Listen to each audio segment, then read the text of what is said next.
After 9/11, I started getting into this kind of information. I started looking into everything. That's when I started to learn about all the symbolism and all this stuff that we talk about and how it's been everywhere in plain sight my whole life. And here's some things I seen years ago. The people have been talking about this for a very long time. This is not new.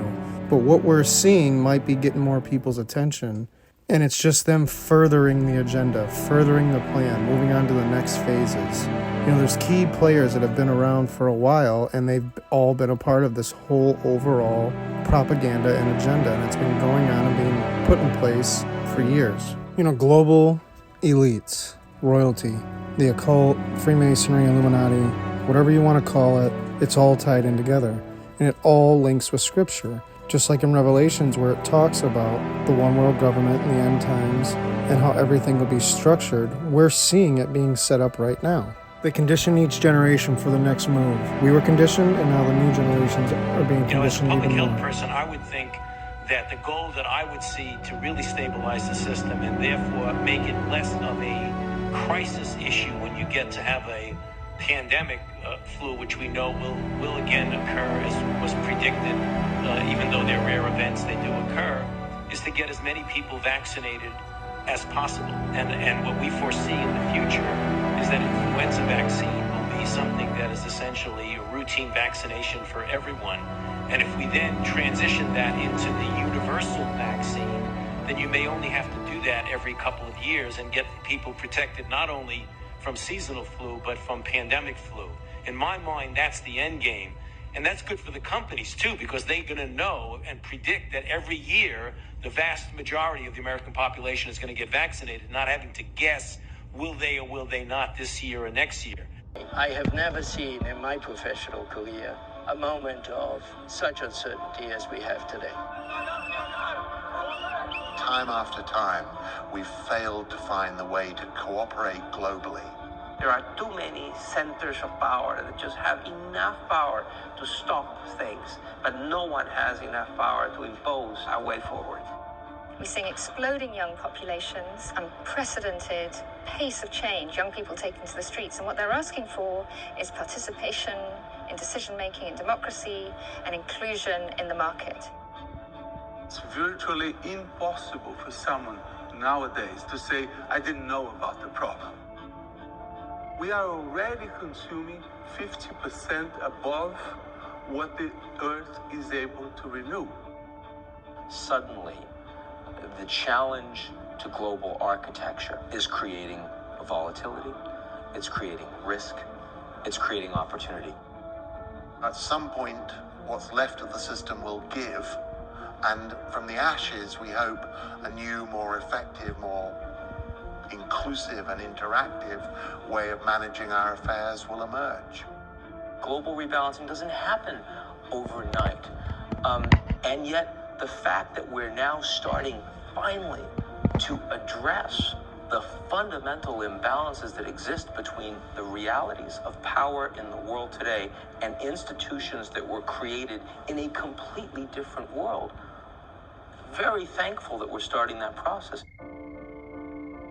This is a time when there is great innovation in how we decide things, and where, civil society leaders and activists and sympathetic government officials and sympathetic private sector CEOs are driving action at the global level in a way that the official world no longer is able to. If we look around the world, we have the tools, we have the technology, we have the knowledge, and we still have the capital to address these challenges. Any new model of global governance will have to have more power. And in order to have more power these days, it doesn't need more weapons, it needs more legitimacy. The pervasiveness of internet in societies makes the problem very clear to everybody and gives information about the solutions also. There are real grounds for optimism that these crises can be addressed. And if we look around the world, a number of countries have reached resolution. They are embarking on a path of transformation. Enormous challenges remain ahead, but there's a lot of encouragement that they've started on the right journey.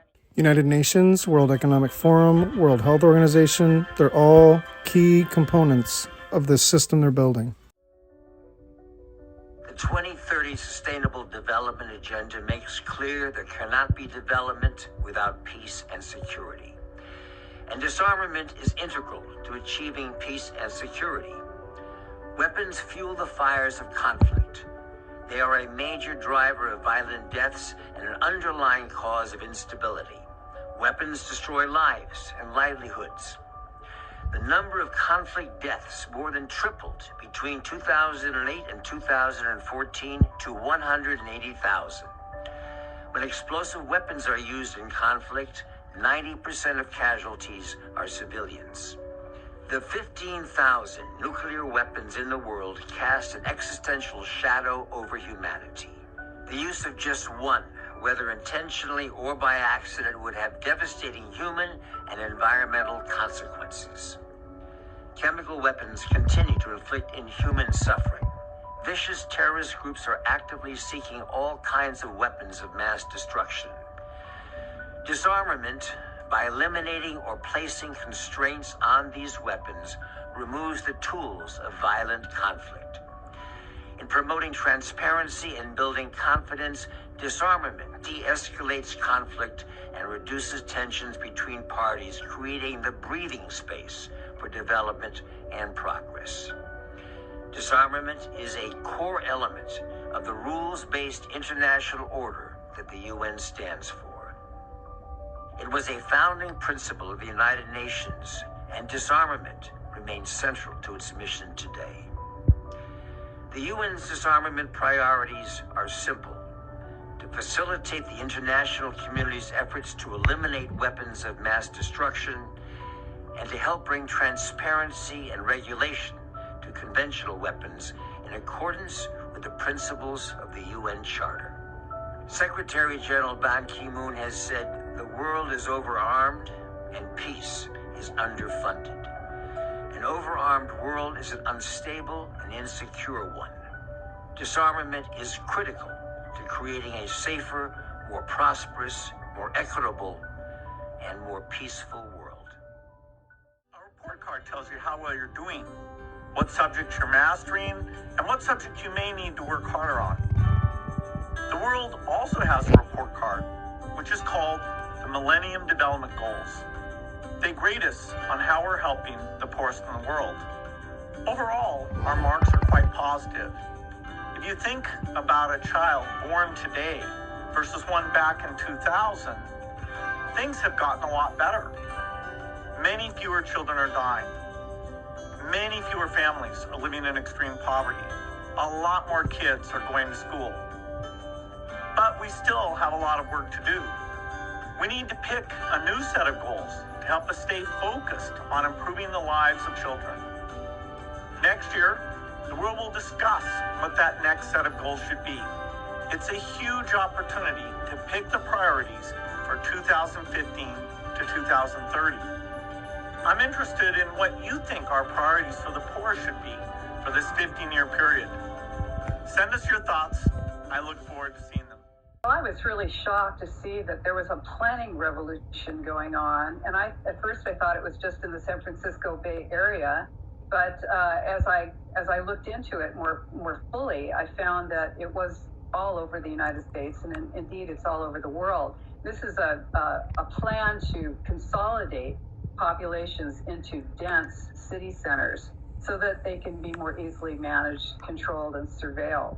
And of course, I was a district branch chief for the Department of Transportation, so I was having to value property for the state in order to acquire it for road projects. So in order to pay people fairly, you have to know what you can do with the property. And I was finding that you couldn't just go into a planning department and know what could be done with property because zoning simply didn't matter. In fact, all of the regional plans dictated that some new things were going to be required, some transit-oriented development, and who knew what that was? So it was really restrictive. And then as I got more involved, of course, we ended up suing our city to stop a huge redevelopment project. And when I looked behind that, it was at the same time that I was noting this revolution in land use. And I found United Nations Agenda 21. Right, and you sued, and you were locked in this lawsuit for a long time, and then I think it's Plan Bay Area is who you were suing, and they changed the name and said, oh, well, we're not those people anymore, and so your lawsuit just fell through, and they said, well, you can file again under this, if you want to sue this new organization, but it's the same thing, is it not? Well, actually, we had two lawsuits. One was a local redevelopment project, and then the next one is the huge redevelopment. It's actually a reorganization of the entire San Francisco Bay Area, all 9 counties and 101 cities that are being regionalized. And this is happening all over the world. This is what Agenda 21 is. This is the interim step to full globalization, is regionalization. And that's happening everywhere, all over the world. And that's why we sued to stop it. And of course, we unfortunately did not get a fair hearing, and they mooted the lawsuit, and it's continuing, it's gone on. But we have made our pleadings available to everyone on our Stop Plan Bay Area website, so that you can sue if you're not in a 9th District Court state where you can actually have an opportunity to stop regionalization where you live. Okay, so I'm concerned, and this really just my ears just perked up and the hair stood on the back of my neck when I heard on the news the other day that the United States government insisted if the airlines were going to get bailed out, not only did the airlines have to pay us back, but they also had to give the United States government a piece of that company. And I thought, we're in the airline business now? Since when is that a good idea? I don't want to be shareholders in any company because now the government is involved. But as we started looking at this Event 201, and which led us to Agenda 21 and Agenda 2030, this is the plan to bring private industry and governments and banking and technology all together under one umbrella for total control. Is that accurate? Yeah, this is fascism, public-private partnerships. That is fascism. That's when, this is the deal, is that government wants what corporations have, which is the nimble ability to move freely and to keep everything hidden from the public. And of course, corporations want what government has, which is the power to compel and the power to tax and the power to raise that money and then use it as they will. So this is a perfect partnership made in hell for all of us, because you are not going to have a voice in this. This is not representative government. This is, in fact, what Agenda 21 is to transfer your power, your rights to representative government to unelected boards and commissions. We most people don't even know that just in the last few weeks, the Federal Reserve, now the banks, have become the largest landowners in the world. So who owns all of our houses and our land? Now the Federal Reserve does with the United States government. And I don't think some of these powers, the powers to surveil, the powers of drones, the powers to track our every move. You even say that the basic information of DNA is going to be taken from us, or that's what they would like to do during this coronavirus scare or pandemic, because the total control that they want is necessary to have all of that information, and they won't give it back.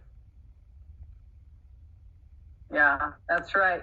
This Agenda 21 is about transferring data, technology, and money from the developed nations into the lesser developed nations. So that's, this is what we're seeing now in this, total collapse, right? It's mainly a collapse of the developed nations. So, the surveillance element of it is totally right in there with Agenda 21. This is about, this is what SMART is. You'll see that as part of sustainable development is sustainability, monitoring, assessing, rating, and tracking. So in order to control everything, they have to know what everything is. right? So that's the way the plan works. And so in order to do this, you have to sort of standardize everything. That's what globalization is, the standardization of all systems. So they can be centrally controlled, you have to standardize them all.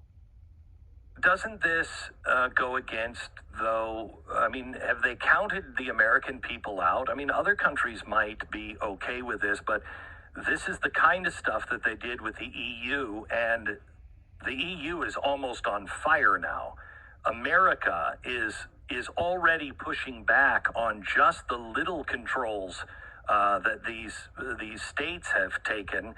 While Texas is the most compliant in the nation, it also is on the edge of back off, I've had enough. Other states are already starting to rise up. Have they misjudged the American people, or are we too much of sheep?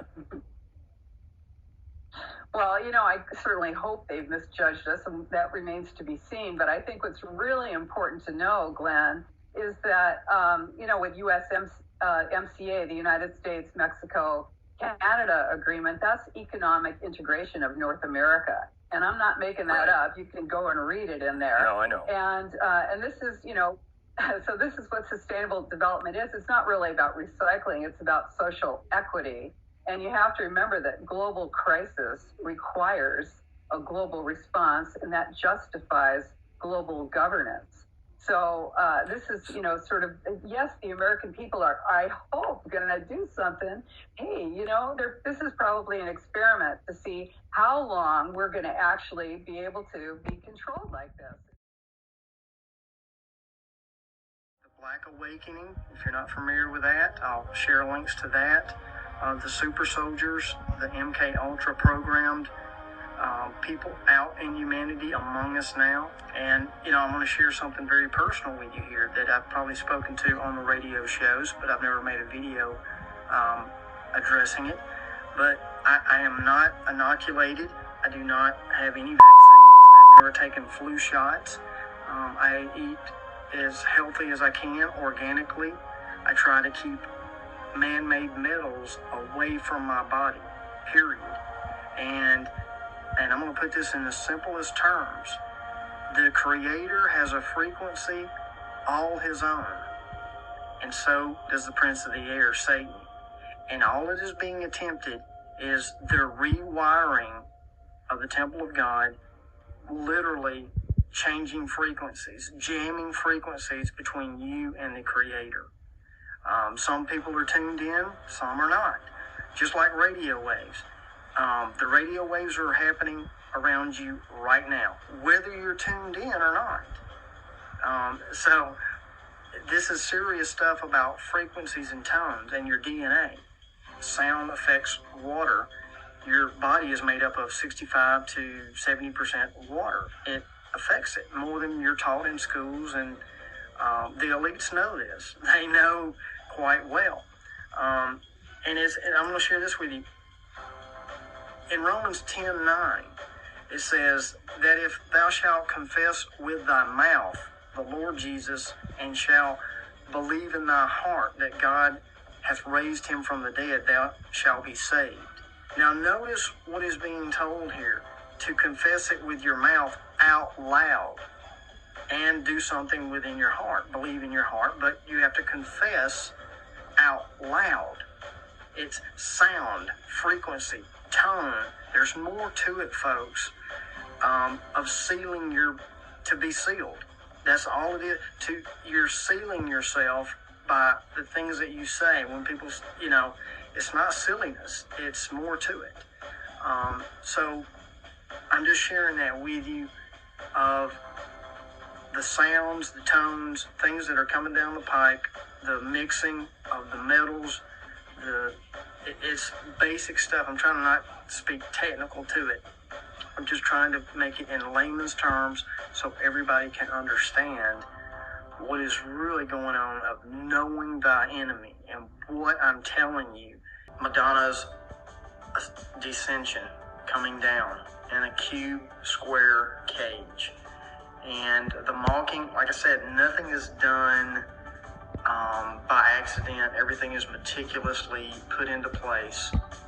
This is speaking to Revelation 21:2 and also Revelation 21:16. So let me read you Revelation 21:2. It starts right here. And John saw the holy city, New Jerusalem, coming down from God out of heaven, prepared as a bride adorned for her husband. So here we have a vision from John seeing the holy city coming down. So let's take it to the next level, Revelation 21:16. What does the city look like? The city is laid out as a square. Square, cube. Its length is as great as its breadth. And he measured the city with a reed, 12,000 furlongs. Its length, breadth, and height are equal. So then you have the next verse, Revelation 21:3. And listen to what it's telling. And I heard a great voice out of heaven saying, Behold, the tabernacle of God is with men, and he will dwell with them, and they shall be his people, and God himself shall be with them and be their God. So do you understand what is going on here, what's being shown in an occult way? One thing is going on, God the Creator is got his purpose and plan, and Lucifer is got his plan of dwelling with mankind. Except, like I said, he wants to sit in the tabernacle of God, the temple of God, declaring himself to be God. In order to do that, he has to rearrange what is already in the temple and put things in it that God can't dwell, and take him out of that temple so he can dwell in that temple. Remember, God does not dwell in a physical building. He does not dwell in a physical tabernacle. He does not dwell in anything made of human hands. So as you see Madonna descending from out of the sky, per se, symbolism, down to the people, the stage, and her guards, it's very important what she is showing is, of course, she is dressed in red and black, satanic symbolism being controlled as red and black. Red and black are not evil colors. They're red is red, black is black, but to use it in a certain way amongst the elite, that is their language of red and black as symbolism of being controlled by Satan. You're going to see the symbol, the pentagram, and the tones. Notice that the builders are masons. Masons are builders. Walt Disney, 33-degree Freemason. Builders who are rejecting the true cornerstone. Greece, to the time of Pythagoras, the master egghead of them all. Pythagoras? The father of mathematics and music. Mathematics and music? Ah, you'll find mathematics in the darndest places. Watch. First, we'll need a string. Stretch it good and tight. Plunk it. Now divide in half. Plunk again. You see? It's the same tone, one octave higher. Now divide the next section. And the next. Pythagoras discovered the octave had a ratio of 2 to 1. With simple fractions, he got this.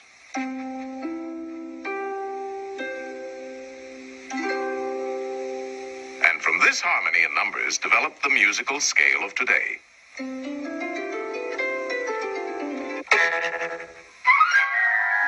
By golly, you do find mathematics in the darndest places. You can imagine. They used to meet in secret to discuss their mathematical discoveries.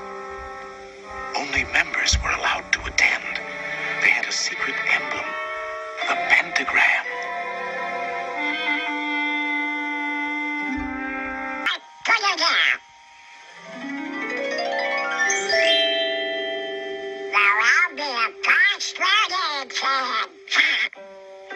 It was our old friend Pythagoras who discovered that the pentagram was full of mathemagic. The two shorter lines combined exactly equal the third. And this line shows the magic proportions of the famous golden section. The second and third lines exactly equal the fourth. Once again, we have the golden section.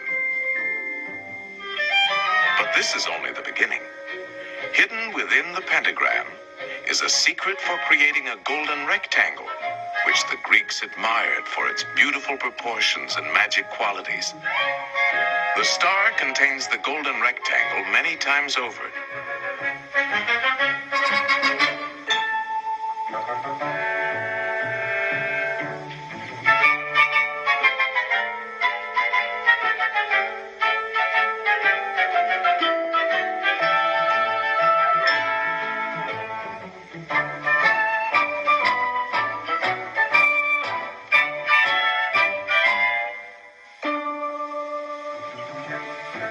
It's a most remarkable shape. It can mathematically reproduce itself indefinitely.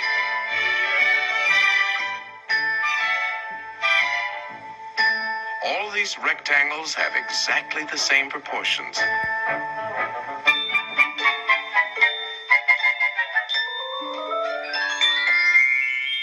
This figure also contains a magic spiral that repeats the proportions of the golden section into infinity. To the Greeks, the golden rectangle represented a mathematical law of beauty. We find it in their classical architecture. The Parthenon, perhaps one of the most famous of early Greek buildings, contains many golden rectangles.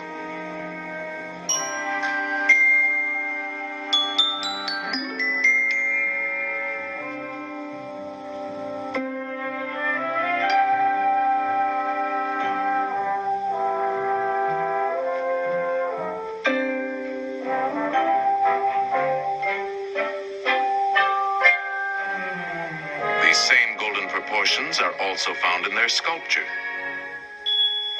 Checkers? No, chess. Chess? A mathematical contest between two minds. It's a game that has been enjoyed for centuries by kings and commoners. In fact, Lewis Carroll, a famous mathematician with a literary mind, used chess as a setting for his classic tale, Through the Looking Glass. Alice found herself face to face with a none too friendly group of chess pieces. Good heavens, what's this? On my soul, it appears to be a lost pawn.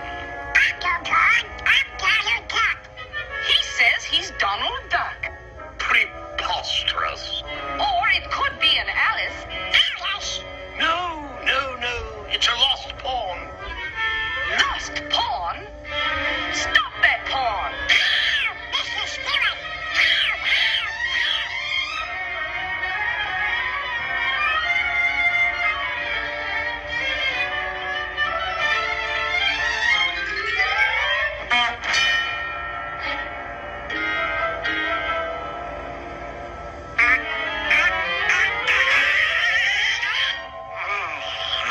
Phew, that was close. Now you can look at this game from a safer perspective.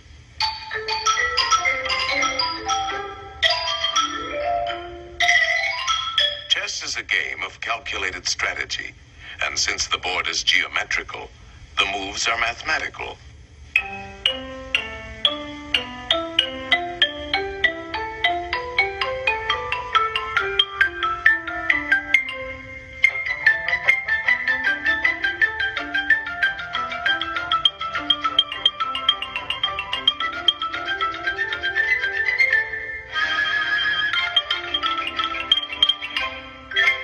Checkmate, and the game is over.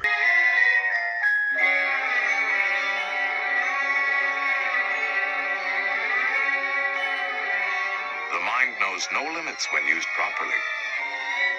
Think of a pentagram, Donald. Now put another inside, a third, and a fourth. No pencil is sharp enough to draw as fine as you can think, and no paper large enough to hold your imagination. In fact, it is only in the mind that we can conceive infinity. Mathematical thinking has opened the doors to the exciting adventures of science. I'll be doggone. I've never seen so many doors before. Each discovery leads to many others, an endless chain. What's the matter with these doors? Hey! stores won't open. They're locked. Of course they are locked. These are the doors of the future, and the key is... Mathematics. Right. Mathematics. The boundless treasures of science are locked behind those doors. In time, they will be opened by the curious and inquiring minds of future generations. In the words of Galileo, mathematics is the alphabet with which God has written the universe.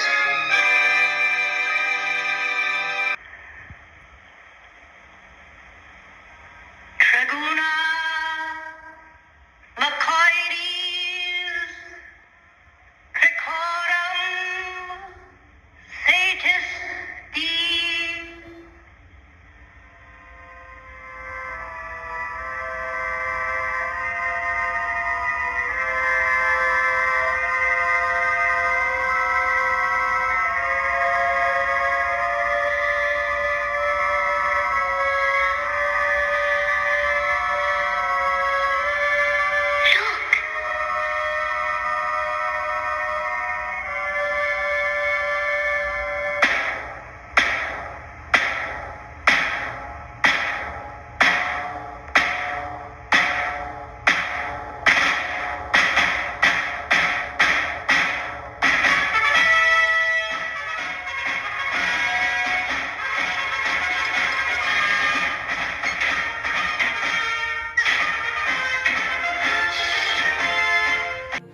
I never thought about it as a kid, but looking back, it's like all the magic, all the black magic, everything absolutely blew my mind when I started looking at it in a different perspective.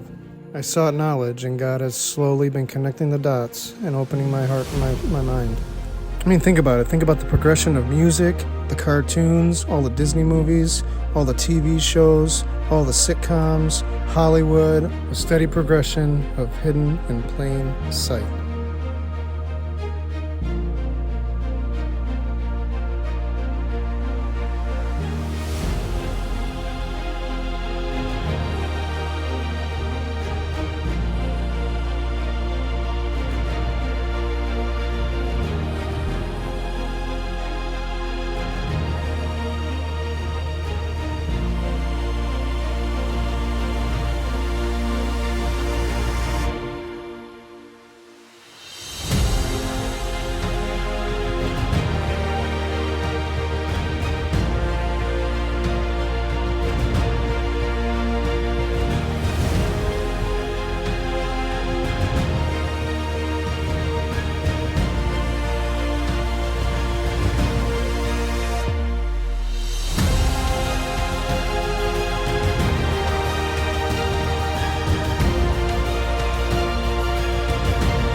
Symbolism is everywhere. The traces of it all throughout history, and now it's even more predominant than ever.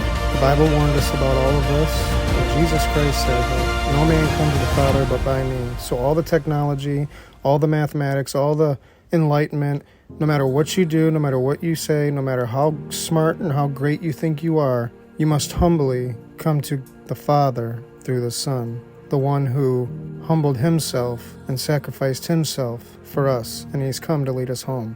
He came and died for us, and he's in heaven preparing to return once again.